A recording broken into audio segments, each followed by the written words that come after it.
Welcome to another episode of Warriors Plus Minus. Marcus Thompson here with my boss, Tim Kawakami. I'm glad when you say that because I don't think it actually turns out that way most times. But theoretically, Although hey, long as you treat me well, I'm good with that. Okay, we'll so see. whenever you want to start treating me I know. well, Let's see when that starts.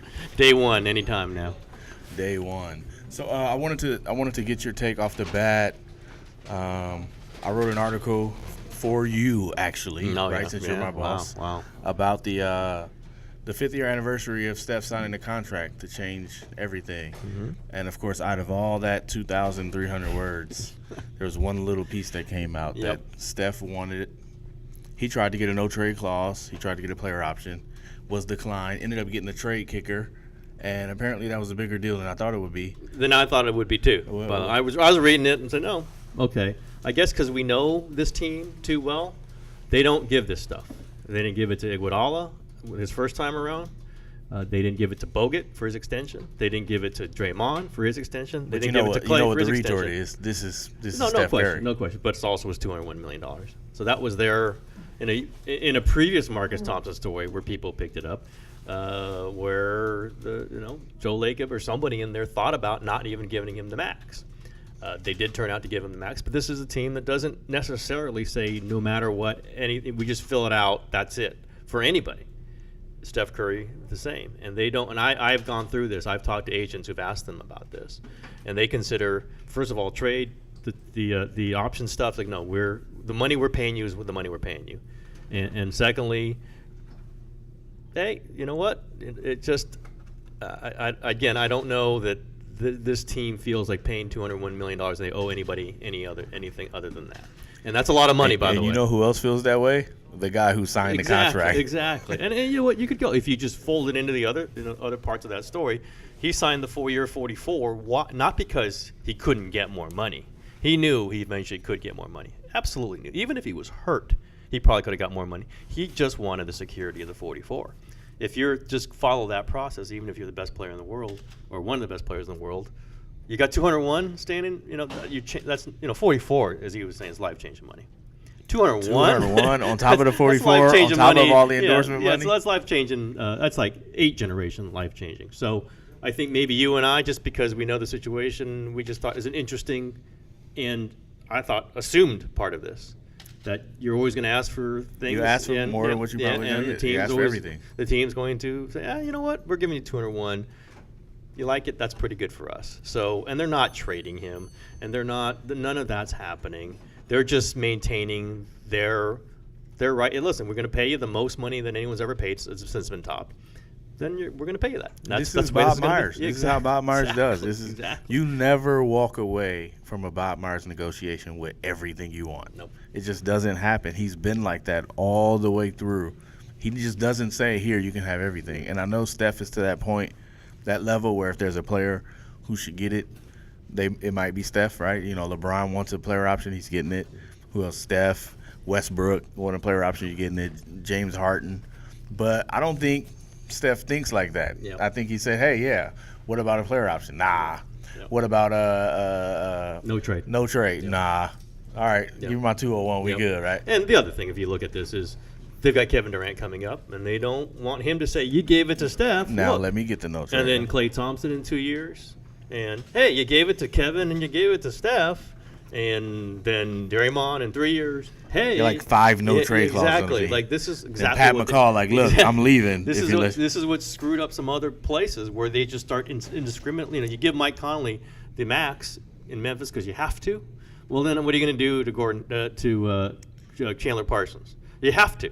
So this is where the Warriors said, okay, you've won 2 MVPs. You're one of the defining players of your generation. We're giving you the money. As Don Draper said in Mad Men, this is what the money's for. You don't get the other stuff. You get the most money that's ever been paid to anybody, and that's what you're getting. And Durant will get the similar deal, but I'm pretty sure he won't get a player option, and I'm pretty sure he won't get a no-trade clause. And if it was a big deal to Steph, he could have made it there, right? He could have picked up the phone, made a call, said, hey, negotiations have hit an impasse because I don't have a no-trade. And then I would prefer he call you to do that. By the way, there's just no other option here. But if he thought it was a big deal, he probably could have made it a big deal, but that's just not how they are. Yeah, and you look, Durant gives back $7 million in order to keep the peace. Other guys, make other sacrifices. Again, it's sacrifice in relation. It's not like they're not going to be incredibly rich people, but it's not.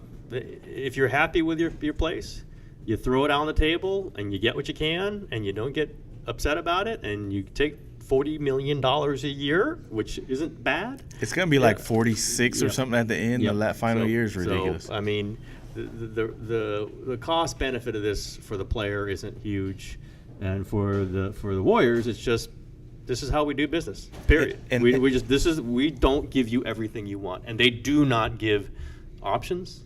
And they do not give no trade clauses. They just don't do it. And when you're, the champion and running the show, you can make those hard lines. You know what was interesting about that story?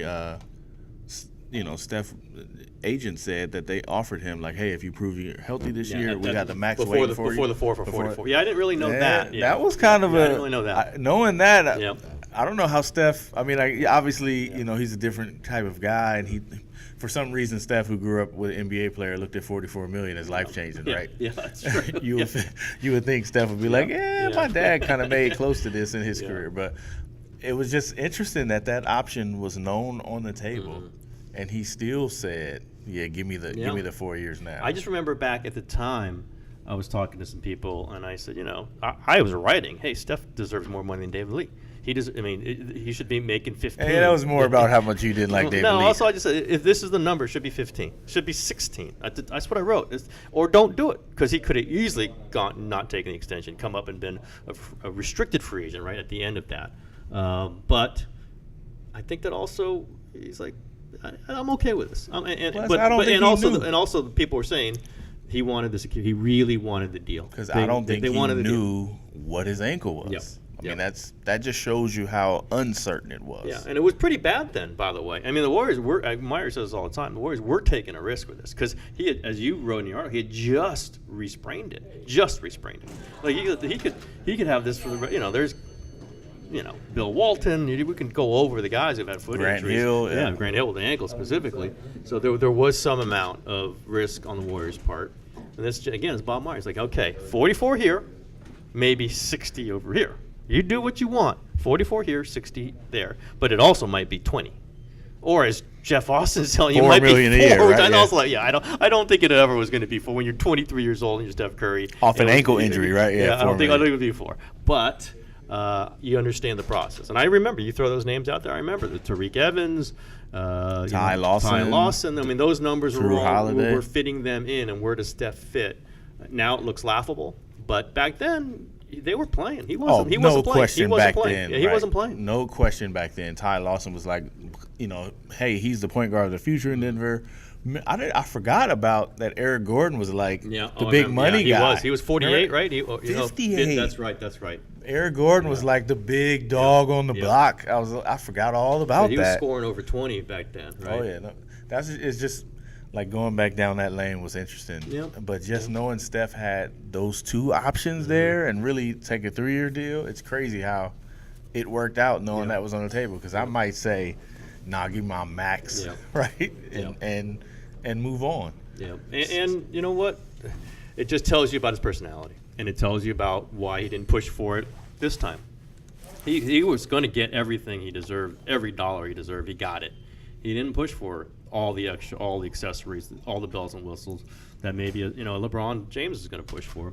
And Myers has pushed every time. And Myers made a great point. Like him doing that allowed us to build a team around him. You get to get some pieces, and it's not like Mike Miller on the bad back, right? Yeah, who they wanted to sign back then. Some real pieces. Well, that was 07, 08. That's right. So speaking of max money, shed some light on the Steve Kerr contract situation. You had the exclusive about. They're going to work on an extension in the off season, not now, but it doesn't sound like Kerr's going anywhere. No, he's not going anywhere. Again, things always can change, but he was as clear as a bell, and he was saying, "I'm blowing my negotiation here because I'm not coaching anywhere else. I don't want to be anywhere else. I love this team." Who is he? Who's his? Bartlestein. But it's not. That's not his agent because Bartlestein is now the general manager of. That's right. No, I'm sorry. It was Tannenbaum. Tannenbaum. Yeah, but that's all part of the Bartlestein company. So I think Steve's agent might be Rick Smith, who is also, I believe, Kirk Cousins' agent. It's just hilarious, all these things. And Kyle Shanahan's agent. Wow. Yeah, it's just weird, all this all wraps around. But again, my sense is they've basically negotiated the contract, maybe not length, but they've negotiated the terms, slight raise up from $5 million a year. It's just Steve didn't want to do it yet. Steve wanted to make sure that he just didn't want to sign a 3-year extension. That's and the be part sick, that was so interesting that he's saying, Steve Kerr, who told us on this podcast, I'm doing this forever, right? I'm not going to stop. This ailment is not going to stop. He's saying, I don't want to sign it until I know I can be there. Which, that made me think, Yeah, how much doubt was there? He missed 11 playoff games, right? I mean, I just think to be in a place where he felt wholly there for somebody, willing to pay them all this money. By the way, we're in the Warriors corridor. This is why you hear the noise. This is Warriors employees gathering together and coming back from lunch. And nobody famous. Most of the famous ones are in San Antonio tonight. But that's the commotion. And there's a photographer who's a fashion photographer taking pictures of Marcus. Is what's apparent here. He comes with his own entourage. Fashion photographer. Comes with his own entourage. Look for Oakland Magazine fashion shoot coming up. I certainly didn't dress for it. Yeah, none of us did. What were we even talking about? Oh, Steve Kerr. Steve Kerr. They've got the deal. This is going to happen. I think even if Steve has a minor problem in the future, as long as it's minor. Does Steve get a no trade clause? He's going to get a no trade clause. He's going to get all that stuff. He's going to get. But this is where he wants to be. He wants to coach the team in San Francisco, and this is happening. They all want to be there. Yeah, this is all happening. They just had the conversation to do it, and I think Steve thought about it. And then when he thought, you know what, sign him for something for 3-4 years into the future. I just want to make sure I'm okay with that. I don't want you to be giving a contract to me out of pity. Certainly it's not pity. But I just don't want you to be thinking that I might not be there, and I'm thinking I might not be there. Let's just get through the season, and I think and they all know it's happening. They all know this is the contract.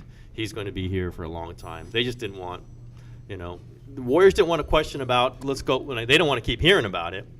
Steve didn't want to say, okay, I'm not sure I can do it. So both those things will be answered at the end next summer, and it'll be done. It will absolutely be done. I'm wondering what the money looks like. He got, they had to pay a premium to get him from the Knicks, knowing, what kind of task he was handling. I remember he saying, I remember asking about, like, dude, you just took over a 51-win team, and he's like, that's why I got the money I got. It's like, because there's a lot of pressure. But after he produced on 5 for 25, and $5 million a year is kind of like the standard now. That's what Luke Walton got. Yeah, exactly. I'm trying to figure out what's the number for Steve. Does he crack 10? No. Steve, does he go Phil Jackson? No, there's only one now, and that's Greg Popovich, and that's not what it's going to be. It's going to be higher than 5. But it's got to be. Yeah, but I think there's a sweet spot in there. If you go less than 8 and more than 6, I think that's the number. So, I don't think Kerr's in this to be the highest paid coach. I don't think he's going to be the highest paid coach, but he's also not in this to be one of the medium coaches. But there's a number there, and it's not 11, it's not 10, it's not 9, it's not 8. Silence at the next number there. It's not 6 and it's not 5. It's not 6.5, it's not 6.8. There might be another number in there somewhere. All of you analytics types should be able to figure that out. Speaking of Steve, he talked to our Anthony Slater to the media. Anthony Slater wrote about it, about not going off, so to speak, not snapping, right? We've seen him snap before. Yeah, he's broken clipboards. He's had internal combustions after Steph Curry turnovers. I mean, he's kind of done it all. What is Steve seeing here? Because he's talked about fighting against complacency and focus. What is he seeing to make him say, yeah, kind of let's take this route? When it seems like, especially defensively, they seem like they need to be snapped on. Yeah, I think he knows. He mentioned being with that Bulls team in his 3rd year of its run, and this feels like the 8th year of this run, but this is the 4th year of this run. That those long playoff journeys, all the outside influences, all the commercials, they take its toll. The China trips. Team USA. Which they will not be doing yet. All those things build up, and he doesn't want to be hostile to these guys because they've been through it. And, hey, by the way, he's been through it too. And he's been through it as a player, but now as a coach, as he's sick.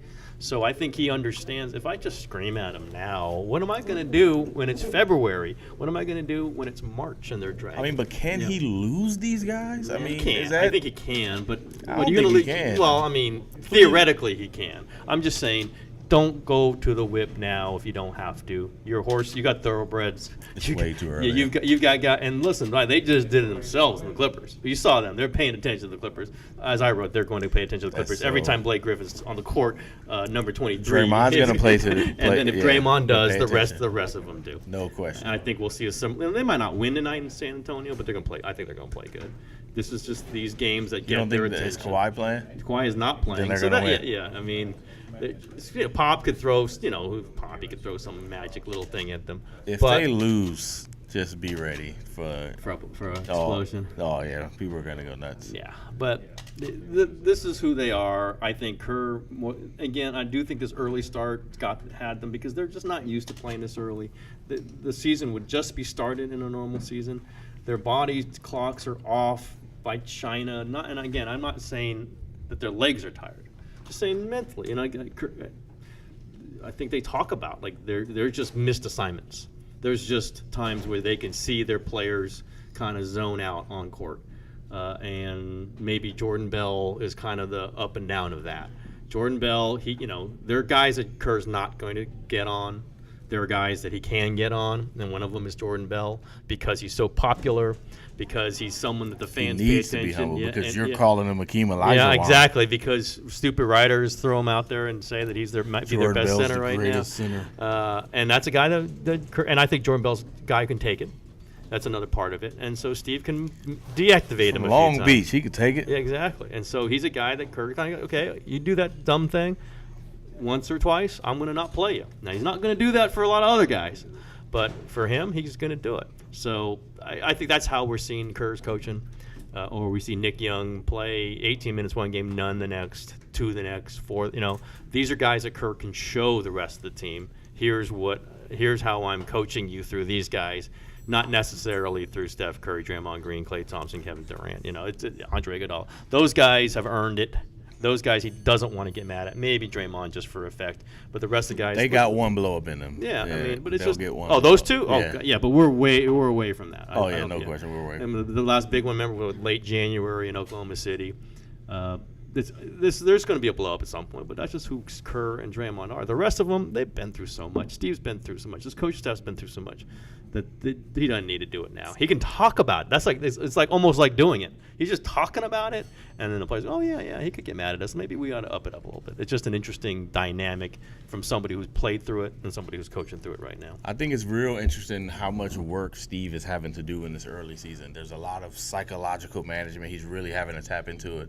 He's got so many pieces to juggle, and Steve is one of those communicators. So if I'm not playing you this game, he's got to have a conversation with these guys, right? And then he's got to have a conversation with the guys who are playing. And then he's got to manage making sure his stars don't get too lazy, right? Then he's got to deal with Draymond. And then he's got to deal with Steph, reaching. Deal with the media. Yeah, there's a lot. He's got to decide, do I pull out the whip or not?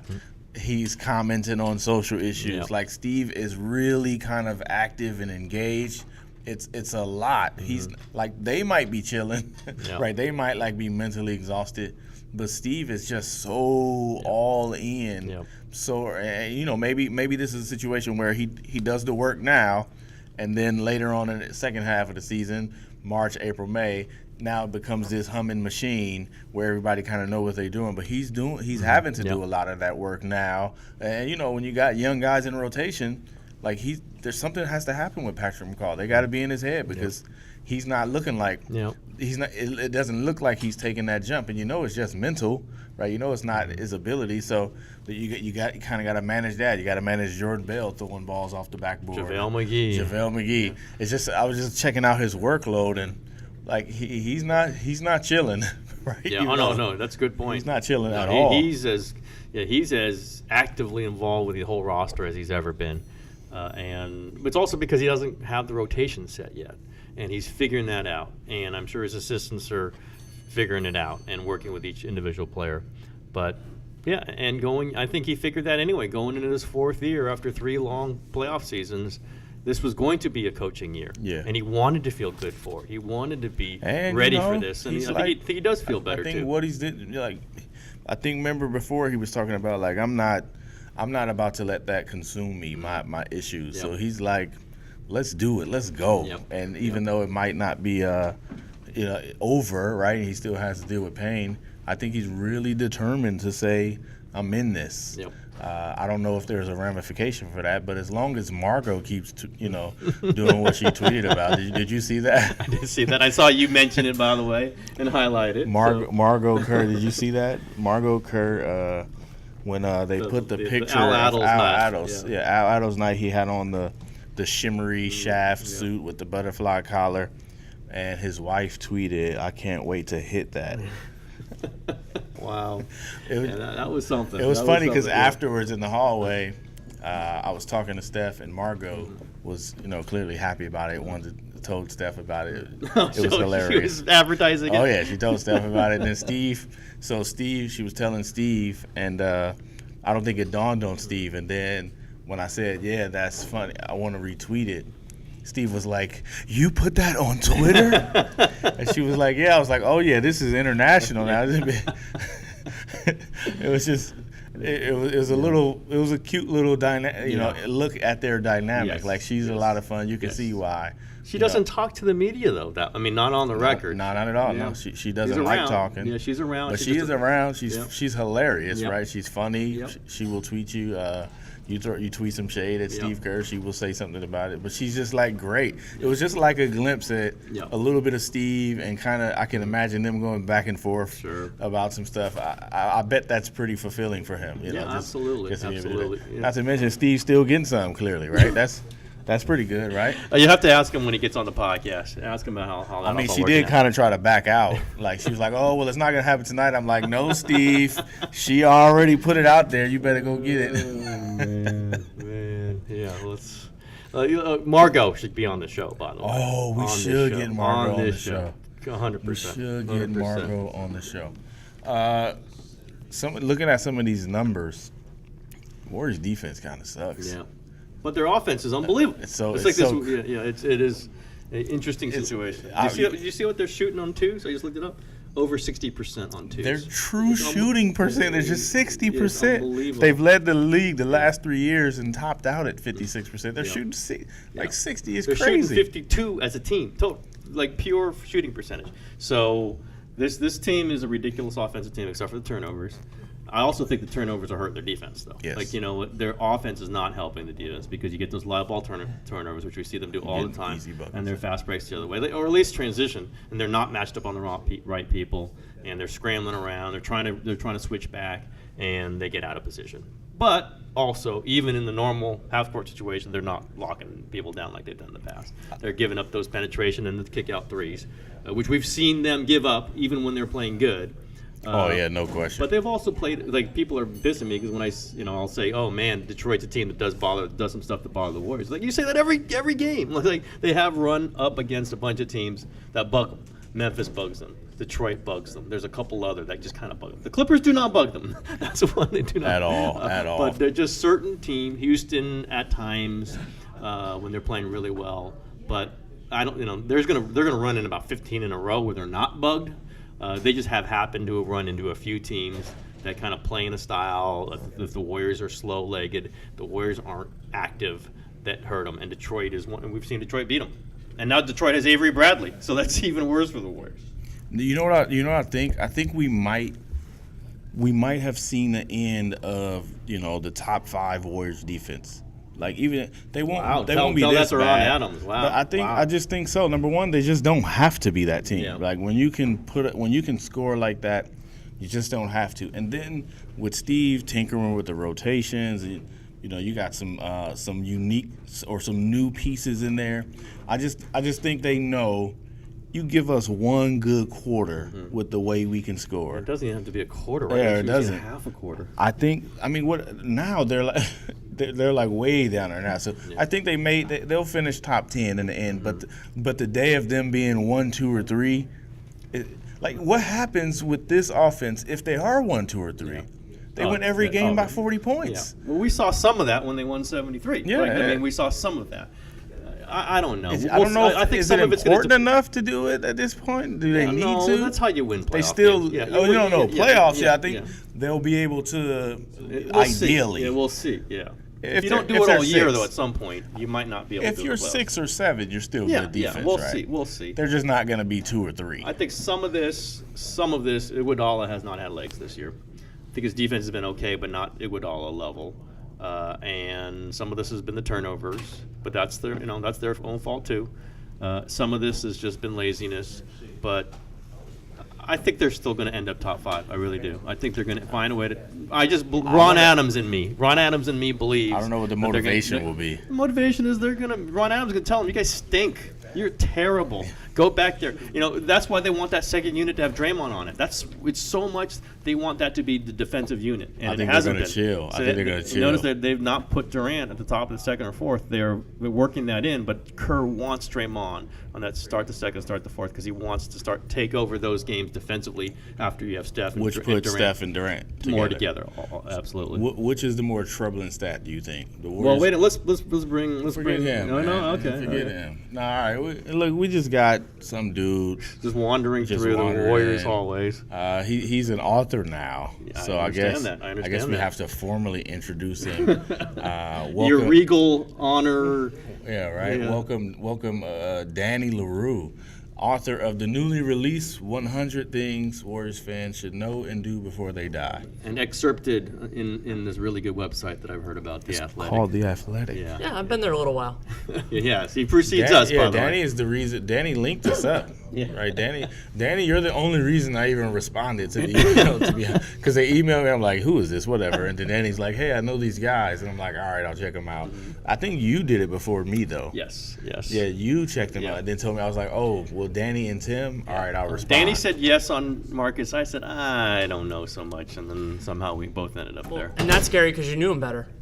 I know, right? Most troubling stat, Danny, you can get on this. The Warriors are 29th in defensive rebound percentage and 29th in turnover percentage. Which one is the most troubling? Well, I think probably the turnovers because they can survive bad defensive rebounding. They've done it before. It's not really what it used to be in terms of importance in the league. So I would go that way because turnovers are one of the easiest ways to sink this team. Because if they get a shot up, they're going to make an appalling number of them. But that way, not only that, but it also sabotages the defense.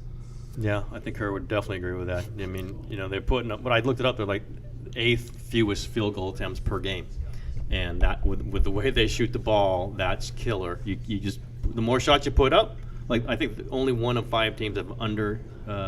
One of the fewest shots per attempts per game. If they had 92 shot attempts per game, they would be scoring 9 more points a game.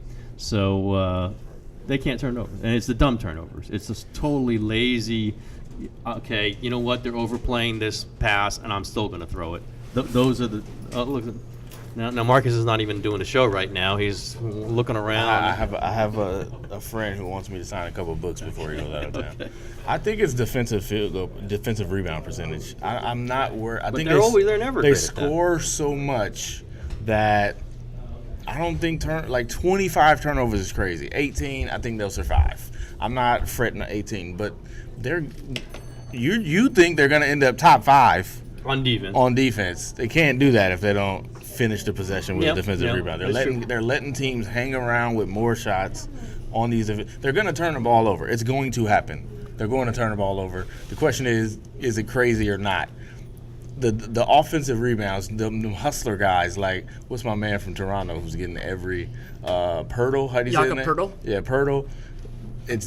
I think that's the difference. And when you think about who the teams are that are going to be the biggest competitors this year, I mean, Oklahoma City, Steven Adams gave the Warriors some trouble 2 years ago.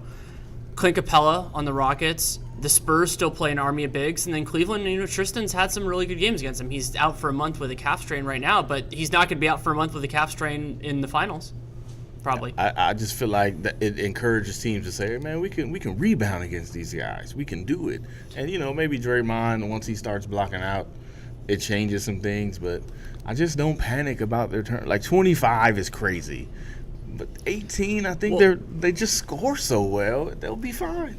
That was the crazy thing about, so the only 2 times in the last 10 years before the game against the Pistons they had 24 or more turnovers in a game were back-to-back nights against, I think it was the Suns and the Rockets in 2006 or something crazy. No, it was around that. It was just crazy. But even if it's 20, I mean, that's a big problem. So, Danny, I wanted to ask you, you wrote this book about Warriors history and all that, and I just want to know why you want to bring up old stuff. Why you got to go rehashing bad years and bad trades and bad coaches. We had an excerpt about all the bad drafts. Like, why are you being such a hater?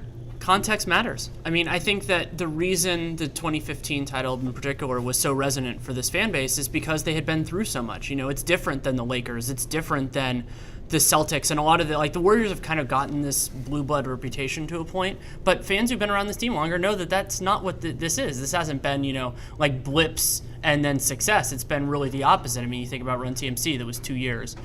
Weber, 1 year, those sorts of things. And so I that was an idea. Of course, I was also approached about doing a book on the history, and the history is what it is. So you've got like 98 podcasts you do, right? You're a professional talker.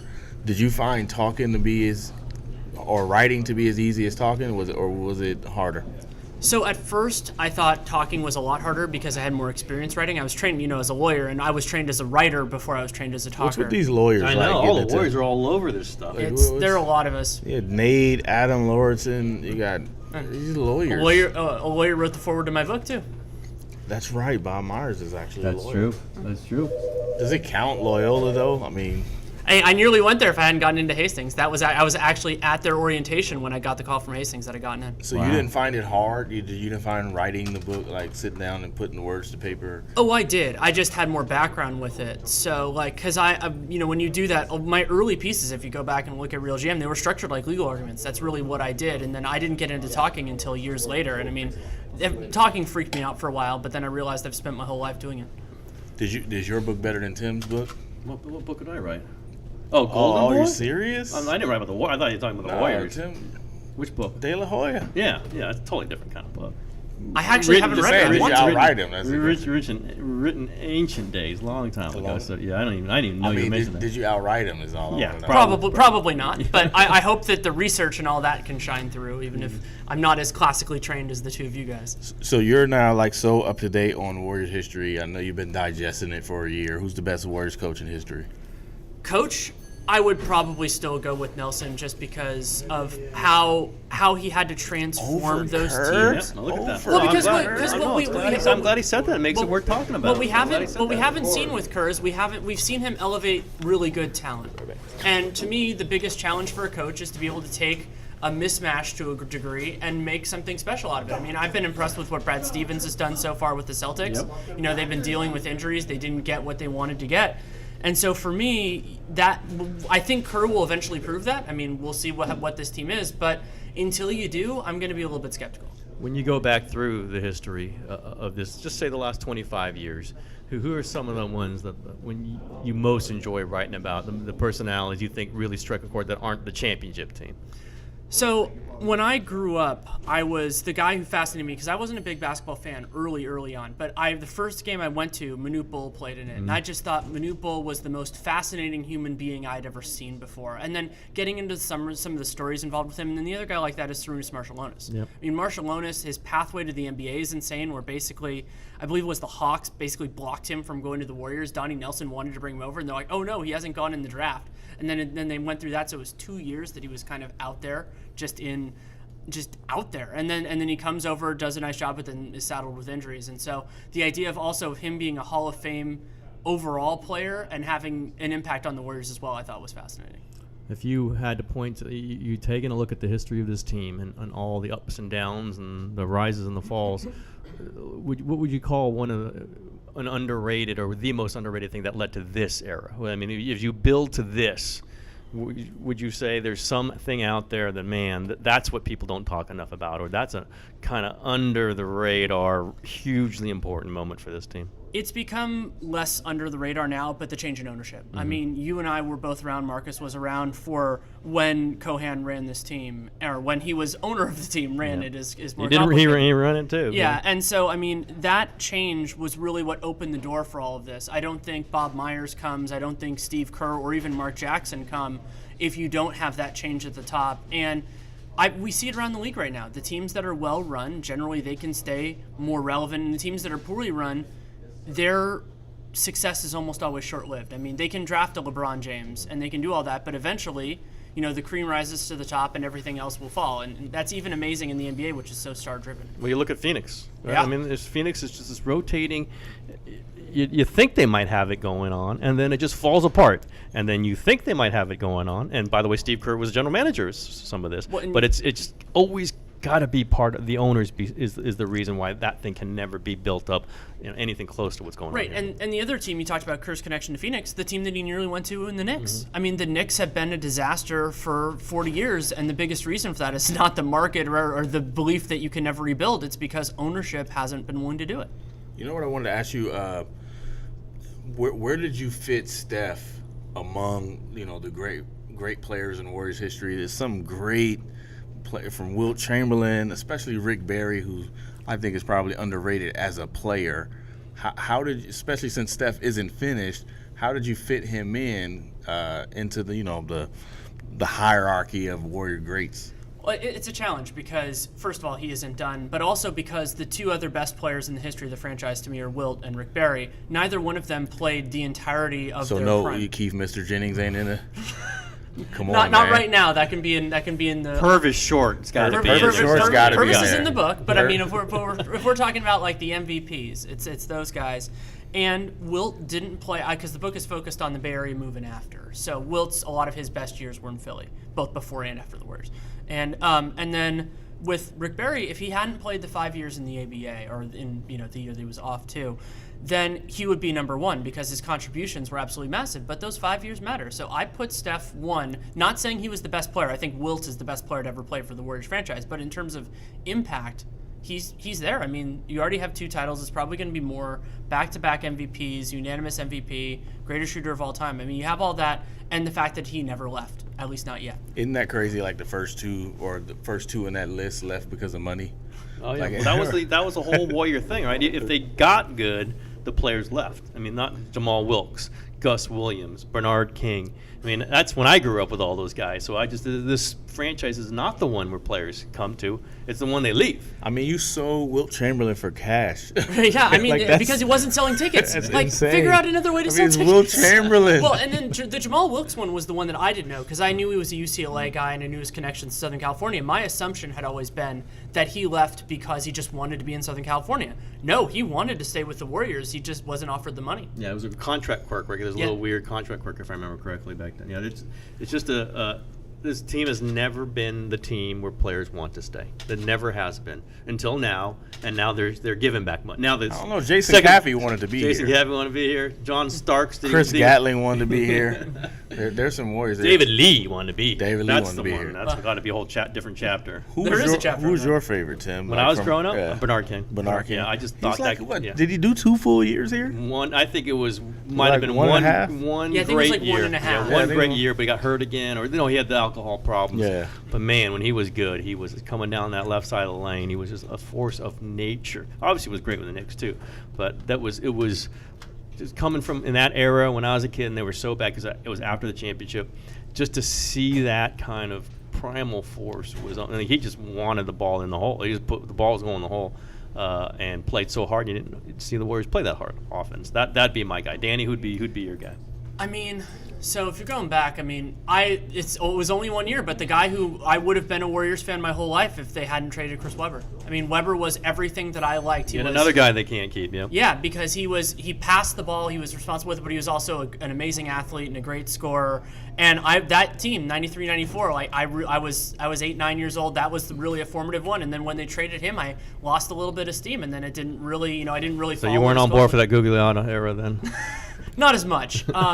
But yeah, I mean Weber was pretty much my guy then, and I was always fascinated by Young Sprewell. I mean that's another story in this. I mean we talked about Bernard King, and there are a lot of parallels between those two guys where they reached heights with the Warriors, but then they reached new heights both with the Knicks. Yep. But then that's another part of it is that not only did the Warriors have guys like them, but also Gilbert Arenas. I mean Arenas was wonderful on the Warriors, and then went and had success in Washington for crazy reasons related to the salary cap. You know, one of the players I loved growing up when I was younger though was World B. Free. Oh yeah. Just mostly because of his name, but like his game was just cool, right?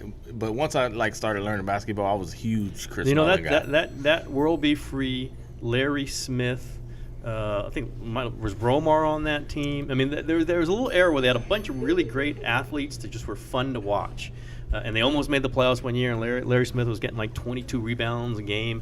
That was a fun team. Then Sampson was in there for some of that too, I think. Now we're just boring. The new fans, like who are all these people? We don't care about. They're the people are going to buy. We need to do a whole podcast on Joe Barry Carroll. Just a whole. Well, Barry Carroll was a challenge just in terms. But he was good though. Like the guys who have complicated legacies. The other guy with that for me was incidentally Robert Parrish. I mean, I think Parrish's contributions to the Warriors have been underappreciated because the trade he was that with was the dumped Celtics. was so. You look at his numbers. The numbers with the Warriors were very good. Yeah, very and good. I mean he left for money too. I mean the Warriors didn't want to pay him, so they got Joe Barry Carroll, and then they ended up paying him, which is the craziest thing about that era is that they were refusing to pay all these guys, and that's why they paid left. the wrong and then guy, they paid Joe Barry Carroll, and the fans hated everyone for it. By the way, Joe Barry Carroll's a great artist right now. Oh, good. Like I didn't know Atlanta, that. Yeah, he's a Like what? great Painting? Painting, yeah. He's really good. He's your 7-footers are always a little inside their different type type dudes. They're inside their heads. Yeah, no question.